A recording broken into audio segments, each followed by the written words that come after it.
Thanks for joining us for iCM's Q4 2025 Quarterly Market Insights presentation. I'm Ryan Lehman, iCM's Director of Investments, and I'm going to be your host. We have a lot to talk about today, so let's just go ahead and jump right into things. But before we do, just a brief disclosure on this slide here. And with that, let's go ahead and kick things off by taking a look at the economy. So the Fed is in a bit of a tricky position right now because the key data points that they use for their interest rate decisions have been pretty mixed as of late. So if we think back to last quarter's presentation, the economic story was around the potential risk of tariff-induced stagflation after we got that very disappointing Q1 GDP reading. Well, that was basically flipped on its head in Q2 with GDP coming in at a final revision of 3.8% annualized growth, which was basically its strongest level in about 2 years. Now, we did see a reversal in two areas that are likely outliers. So in purple, you're going to see net exports. That was a big detractor in Q1 and a huge contributor in Q2. This essentially illustrates a pull forward in demand for foreign goods to avoid tariff impacts. Now, this occurred as tariffs came in a bit lower than initially feared. Now, the other factor was inventories, which had the opposite impact on GDP, but for essentially the same reason. So businesses building inventories in anticipation of tariffs and then drawing them down in Q2. Now, historically, these two components have had a minimal impact on GDP growth and are probably likely to revert to more normal levels over the next few quarters. So I think it's really more important to kind of focus on what's been the greatest contributor to GDP growth, and that's really the consumer, which has historically made up about 2/3 of US GDP. And if we look at Q2, the consumer was pretty resilient. They accounted for just about half of that pretty outsized growth that we experienced. So what about inflation? Well, here we do see a bit of that sticky stagflation story still at play. Our most recent year-over-year reading was 2.9% on the headline number. That's up from a low of 2.3% earlier in the year. As of late, we have seen a small rebound in food and goods prices, which could be a byproduct of tariffs. In addition, that services component, which is largely going to be driven by housing or shelter, that has continued to be sticky, which it has been for quite some time now. So all in all, we are still above the Fed's stated target of 2%, but not really outside the long-run inflation average that's been right around 3% or so. So I guess the question that needs to be answered going forward is going to be how tied is the Fed to that 2% target? And then also, are the potential impacts of tariffs actually going to be transitory in terms of their inflation impact? Now, unfortunately, a little bit too early to get a clear answer here. So this is something we're just going to need to wait and see on. And then lastly, moving on to labor markets, here's where you start to see a bit of weakness, which likely led to the Fed's decision to cut rates in September. So we've seen a meaningful decline in the monthly non-farm payrolls number, with the economy creating an average of just about 27,000 jobs per month over the last 4 months. And for reference, the average since the start of 2022 has been just about 200,000 jobs per month, which is generally in line with what economists feel is necessary to essentially provide enough jobs for new entrants into the workforce. Now, there's a couple of possible explanations for this weakness that we've been seeing. So one could be concerns about the economy or maybe tariffs, where another, which is a little bit more questionable, but a possible explanation could be that AI is actually taking away a good number of these entry-level jobs from potential workers as companies actually start to implement AI into their business models. But regardless of the current reason, the trend is not a good one, and it clearly comes into conflict with the Fed's mandate of full employment. Now, one major wrinkle in all this is with the government currently shut down, we're not receiving data from the BLS. So we haven't gotten a fresh reading on jobs since August. So the question is this poised to turn around? We're going to have to wait and see, but it is possible. So if you look at NFIB small business hiring plans, so these do tend to lead payrolls, that's what we have on the chart here. It does look like things may improve in the coming months, but with no official data, at this point, it's kind of a guessing game, which makes the Fed's job that much more difficult. And then speaking directly to the Fed, all of this conflicts data makes their job even harder than it has been over the last number of years. So that said, we did see a pretty good deal of agreement at their September meeting with only one member dissenting that 25 basis point cut. And that individual, who's Stephen Mirren, he actually voted for a larger cut, not a smaller one. Now, where we do start to see some disagreement, though, is when we start to move out into 2026. So the median dot here calls for 3 cuts by the end of next year. This is generally in line with current market expectations, which are right around 4. However, when we look at the range of estimates, it tells a much different story. So you have 2 Fed governors calling for as little as 1 more cut over the next 15 months. And then on the flip side of that, you have 2 calling for as many as 6. So this really illustrates that difficulty in interpreting this diverging data that we're seeing. And in particular, we've got that strong economic growth, at least recently. You still have sticky inflation. And then you've also got what appears to be a weakening labor market. So which part of the mandate is the Fed going to prioritize as we go forward? At least in the short term, it looks like jobs tend to be top of mind, while many still feel that those inflationary impacts of tariffs are actually going to prove to be transitory. So shifting gears and talking about fixed income for the next number of slides. So fixed income markets continue to perform really well in Q3. We have the Bloomberg Aggregate Bond Index notching another 2% gain. This brings the benchmark's year-to-date total return to just over 6%, with still another 3 months to go yet in 2025. So it does seem like we're at least starting to see that turnaround in fixed income markets that everyone has basically been waiting for and talking about since that drubbing that they took back in 2022. If we look from a sector perspective, treasuries and corporates finished the quarter within about 150 basis points of each other. Both posted pretty strong returns. And we're going to talk about each of those individually in the next couple slides. But before we do that, the only laggards of note have been muni bonds. So they struggled earlier in the year due to high issuance and some fears related to some of the components of the big, beautiful bill. They did see a nice snapback during the last quarter. And then on the opposite end of the spectrum, we've got emerging markets bonds, which at this point are now up over 15% on a year-to-date basis. And there we've seen strong returns from multiple different sources. So that's going to include that nice coupon clipping environment because they do offer traditionally a higher yield than investment-grade U.S. bonds. We've seen declining rates in emerging markets. And then we've also seen that significant weakness in the U.S. dollar, which we'll talk about. So let's start off by talking about treasuries, which, like I mentioned, have seen pretty strong performance on a year-to-date basis. And I think this chart does a pretty good job of explaining why. So if we look at the U.S. yield curve at quarter end compared to 2 years ago, you're going to notice that they look very, very different. So most importantly, it's no longer inverted, which just means that the long end of the curve now yields more than the short end. But also we've seen rates come down pretty substantially from the very front end to about the 10-year point. And as a result, if you look at performance for bonds across the curve over this period, the 2-year gained a cumulative 11.5%, the 10 years gained just shy of 12.5%, and the 30-year has gained just over 9%. Now, from a positioning standpoint within our strategies, we had an overweight to the front end of the curve for much of this period, which worked particularly well, especially in terms of risk-adjusted returns.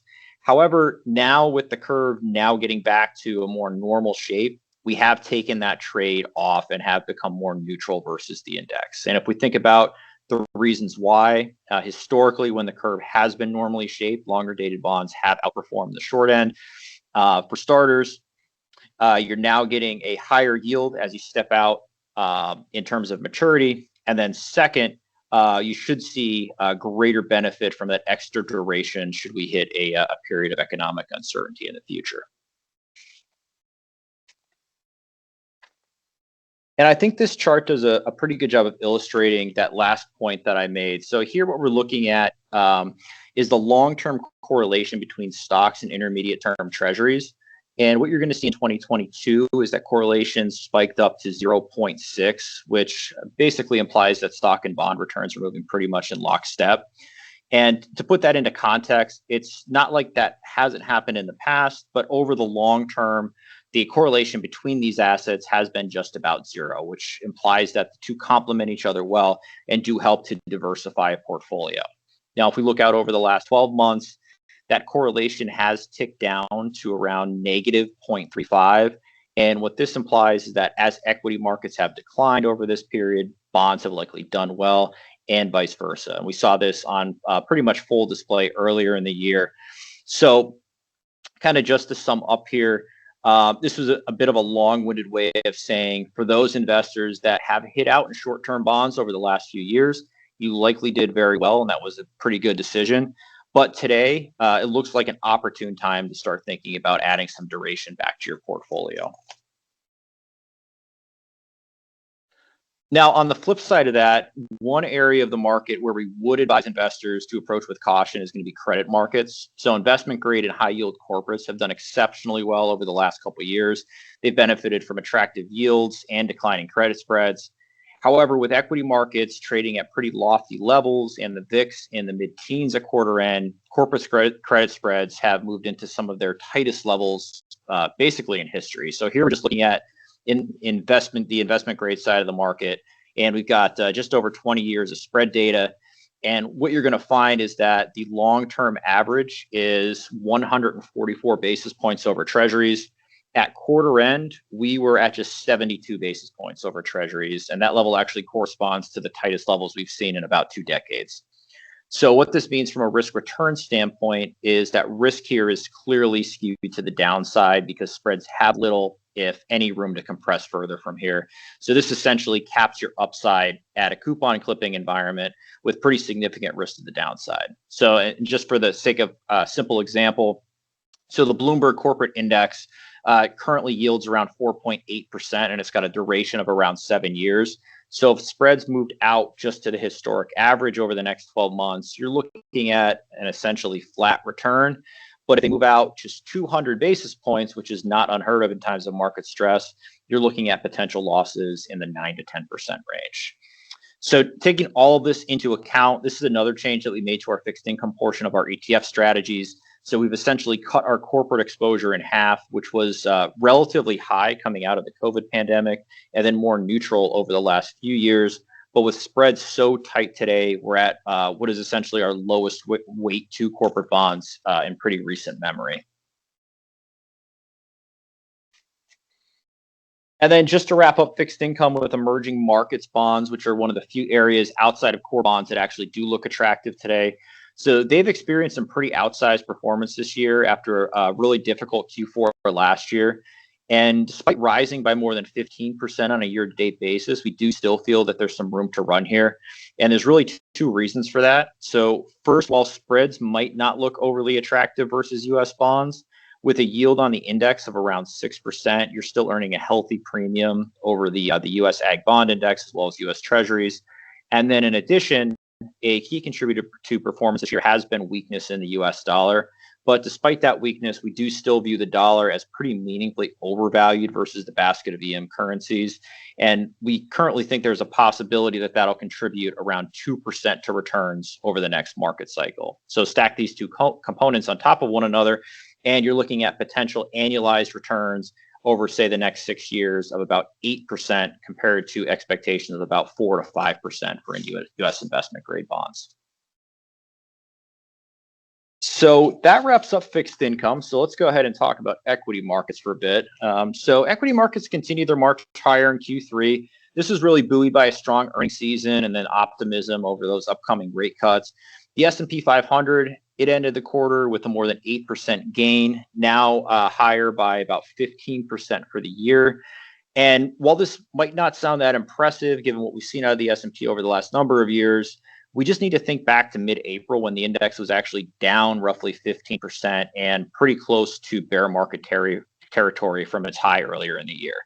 Now, within the U.S., growth outperformed value for the second consecutive quarter, with mega cap tech names being some of the best performers off of that April bottom. And then small caps also had a strong quarter. So they gained over 12% as they do tend to be more interest rate sensitive than a lot of their larger cap peers. Now, that said, though, the real winners, they do continue to be non-U.S. stocks. So we have EFA value up nearly 32% on the year, and emerging market stocks up over 27%, both in U.S. dollar terms. These stocks continue to benefit from the same tailwinds we've seen for much of the year. That's going to include easing tariff concerns, improving fundamentals, as well as that weak dollar that I mentioned earlier. And on the dollar front, you can see that impact directly if you just look at the return difference between the MSCI ETHA US dollar index versus the ETHA local index. So you're going to see a return differential of just about 11.5% this year, which is a complete reversal in the dollar from what we saw last year.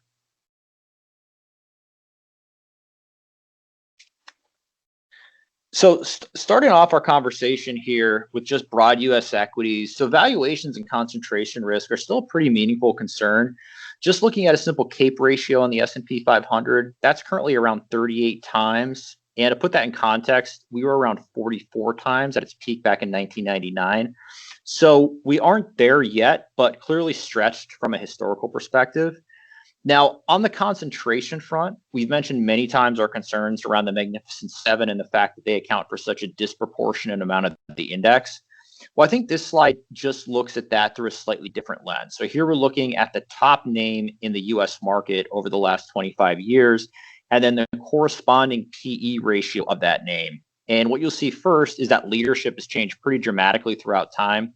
At the start of the period, you've got stocks like GE and Exxon owning that top spot. And then in 2012, this flipped to Apple with Microsoft taking over for a couple of years. And then now we see NVIDIA with an over $4 trillion market cap. But where it becomes a bit concerning is the valuation ratio. So despite the explosive growth that we have seen out of NVIDIA, it does still trade at a trailing 12-month PE of 54 times. And then a forward PE of about 41 times. And this really introduces a good deal of risk into markets as a whole, because any missteps by this massive company or repricing of the stock could easily send shockwaves through the entire US market. Now, despite that strong rebound from NVIDIA and US stocks in general this year, especially on the growth side of the market, it still hasn't been enough to propel U.S. stocks past non-U.S. equities. Not only did non-U.S. stocks get off to a strong start in 2025, but they've also performed better from the market bottom in early April. And I think there's a number of key reasons for that.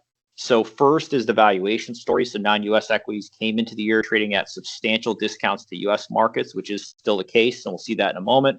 But we're also seeing greater ability for these economies to stimulate from a fiscal and a monetary standpoint, something that's a bit more difficult here at home, largely due to the fact that inflation is still running above the Fed's target, and that we've let our budget deficit get a bit out of control over the last number of years. So this is quite the opposite of what we see overseas.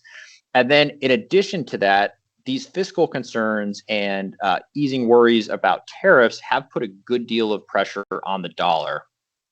And if we just look at the dollar based on the Bloomberg Dollar Index, that's fallen by about 8% on a year-to-date basis. Now, the big question becomes, though, can this leadership trend continue, or is this just kind of a short-term head fake like we've seen in previous years? And in our opinion, it looks like it could be the start of a trend this time, and there's a handful of reasons for that. Now, the valuation story, that hasn't really changed that much. So non-U.S. stocks look particularly cheap regardless of what metric you use. And this is on both a relative and an absolute basis. This has been the case for the last few years, but that fundamental catalyst has kind of been lacking. However, it looks like as we look ahead here that might be changing. So if you look at the right-hand side of this slide, you're going to see GDP estimates for the U.S., Europe, and emerging economies. And that U.S. exceptionalism story, that was clearly on full display in 2024. You had the U.S. growing at a rate of 2.8% versus just over 1% for the EU. However, as you start to look out over the next few years, that gap is actually expected to close and pretty substantially. It goes all the way down to just 30 basis points by calendar year 2027. And I alluded to some of the reasons already, but Europe is in a much better position to stimulate, while in reality, we look like we need to institute some form of austerity at home to get our fiscal situation under control. And then in addition, that technology sector, which has really fueled U.S. growth over the last few years and accounts for a much larger part of our economy, is expected to cool a bit from an earnings growth standpoint, especially for those Mag 7 names, with EPS estimates coming down pretty substantially over the coming years. So to put this together, from both a valuation and fundamental standpoint, it does appear that things are starting to support a continuation of this non-U.S. leadership trend. But the question becomes, though, when is the market going to jump on board with this? Well, we've already got a number of large asset managers calling for a large allocation to non-U.S. stocks, but that just yet hasn't been reflected in investor portfolios. So I have an interesting study I'm going to quote. So Fidelity actually did a study earlier this year. They looked at something like 30,000 financial advisor portfolios. And what they found is that the average advisor allocates just 20% of their client's equity portfolio to non-US stocks. And if we compare this to just a purely passive portfolio, today that holds just under 40%. That's in a combination of developed and emerging market stocks. So even if we just start to see the small shift away from that home country bias, it could mean trillions of dollars potentially flowing into these previously unloved names. And based on ETF flow data, which is what we're looking at on this slide, it looks like that shift is at least starting to kind of move or starting to happen. So if we look back to the end of 2024, examine the data here a little bit, you're going to see that the vast majority of new ETF money was flowing into US stock funds. However, that has shifted meaningfully since kind of that March, April timeframe. So in fact, if you looked at just the simple average split between flows since March, you're going to find that about 50% of new money actually made its way into non-US equity funds. And just from a purely technical standpoint, if this trend were to continue, it could help propel international stocks higher, which already have those valuation and fundamental tailwinds at their back. Now, moving inside the US, just for a couple of slides here, one area of the market that we've touched on the last few quarters has been small caps. So they've experienced this bout of near historic underperformance over the last decade, which was really been fueled by a multitude of issues. So these include lofty starting valuations, that dominance by the mega cap portion of the market, and then more recently, us battling with high interest rates. And this has led to underperformance of about 6% annually over the last decade, which is essentially the worst relative period for small caps that we've seen since the internet bubble inflated in the late 1990s. Now, the positive effect of this, however, has been a large retracement in valuations. And then also, if we think about it just more from a fundamental standpoint, if the Fed is able to land the economy softly, which they have done a decent job thus far, this could potentially that potentially supportive interest rate environment could also help the asset class. So let's take that a step further and actually look at the valuation picture for small caps.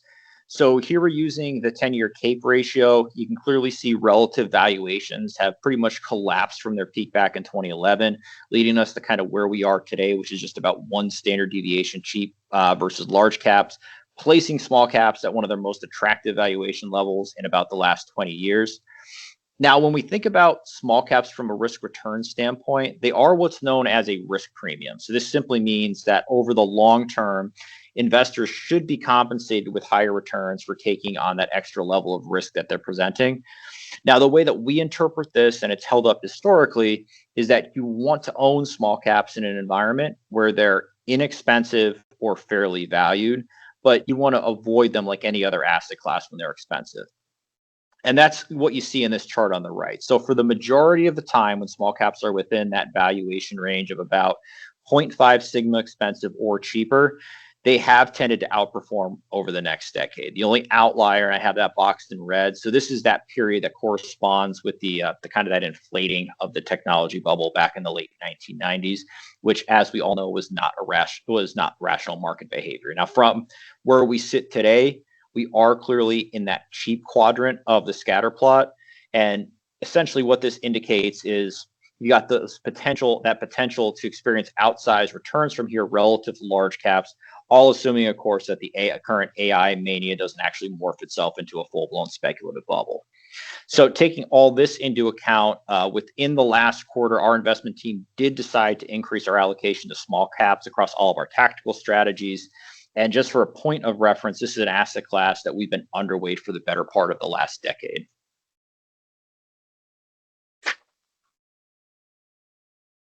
So now, just kind of wrap up here with real assets and alternative investments. So we'll start off with REITs. So REITs tend to fall largely into the small cap bucket, as they do account for just about 10% of the small cap value index. And this is an asset that we haven't had direct exposure to pretty much for my entire career here at iCM, which now spans more than a decade. However, they are getting pretty hard to ignore given current valuations. So REITs have struggled due to many of the same issues that small caps have struggled with for the last few years. So that's going to include high interest rates, lofty valuations, but they've also struggled due to this pessimism around commercial real estate markets following the COVID-19 pandemic. Well, all of this has pushed valuations to what's essentially their most attractive levels in more than 20 years. And we're currently sitting at levels that were similar to what we saw before that really strong run of outperformance in the mid 2000s. And like small caps, this is an asset class that really looks poised to benefit if the economy does remain on relatively strong footing and the Fed continues to cut rates in a measured way. So as a result, in addition to increasing our allocation to small caps, we've also added a small dedicated position to REITs across all of our tactical strategies. And that's given us also room to increase that allocation should valuations become more attractive from current levels. And then lastly, we have closed-end funds. So at a universe level, we have seen discounts come in pretty meaningfully over the last 2 years or so. This was largely due to a combination of strong equity returns, declining rates, narrow credit spreads. These are really the three key factors that are going to impact closed-end fund discounts over the long term. Now, at quarter end, we had the average fund trading at a discount of just over 4%, which is inside of the long-term average. However, one thing to note, though, and we have this bucketed out by asset class on the slide, this is going to be largely skewed by the taxable fixed income asset class, which is the largest component of the universe. And if we look at the current fund there, the average fund is actually trading at a discount of just 2.6% below NAV versus a long-term average of just about 4. Now, munis, however, they do still offer a good deal of opportunity. The average fund in that universe is trading at a 4.5% discount, although that did come in on the quarter with munis posting some pretty attractive returns. That said, though, there are still some attractive opportunities to be had across the majority of these asset classes in the closed-end fund space, but it's not a bad time to keep some powder dry for when greater opportunities do present themselves, and that's particularly true within that taxable fixed income asset class. And then just to wrap up here, tie everything together, we'll just look at our asset class return forecasts and then how our portfolios are currently positioned. So if we start with our long-term return expectation, the order here not changed, but we have seen a reduction in return expectations given those strong results that we saw in Q3. So most notably within the U.S., we have U.S. Large cap stocks with a return expectation of just 2.1% annually over the next 10 years, with large growth stocks expected to provide essentially flat returns over the next decade. Within the U.S., quality, value, and small cap really look to be the best houses in a so-called bad neighborhood. And as we'll see in a second, we do continue to maintain overweights to value and quality in our strategies. And then we have our standout non-U.S. equities on the far right of this slide, with non-U.S. developed at 9%, EM at right around 16%. And this comes despite that really strong outperformance that we've seen so far in 2025. And the big driver of this differential is kind of what we talked about earlier in the presentation: valuations and currency, both of which favor non-U.S. stocks over the longer term. And then in addition, we don't have it here, but the return opportunities on the international side of the market, they look even more attractive if we were to look at the value sides of those markets. And all this is going to directly translate into our strategy positioning. So like I alluded to, we've got a pretty sizable underweight to U.S. stocks. And then within the U.S., our most meaningful tactical positions are going to be an overweight to U.S. value, with that value positioning being largely focused on those most attractively valued, deeper value names, as well as higher quality names. And then outside of the US, we have meaningful overweights in both international and emerging markets value, as well as an out of benchmark position in commodities. The major change here has been that slight increase to small caps and then the addition of REITs. And then on the fixed income side of the equation, no change to our allocation to emerging markets local debt. But as I mentioned earlier, we did adjust our positioning and sector exposure within our core allocation. So most notably, we normalized our yield curve exposure, which basically neutralized our duration within our treasury portfolio. Previously, we were favoring shorter term bonds. And then in addition, we cut our corporate credit exposure pretty much in half due to those historically compressed nature of credit spreads. And with that, that does it for this quarter's Market Insights presentation. If you enjoyed the presentation, please feel free to like, share, and subscribe. Also, if you have any questions or would like to learn more about our product offerings, please feel free to reach out to a member of our advisor services team. You can see all of our contact info as well as our website address on this slide. Thanks again for watching, and I hope you join us again next quarter.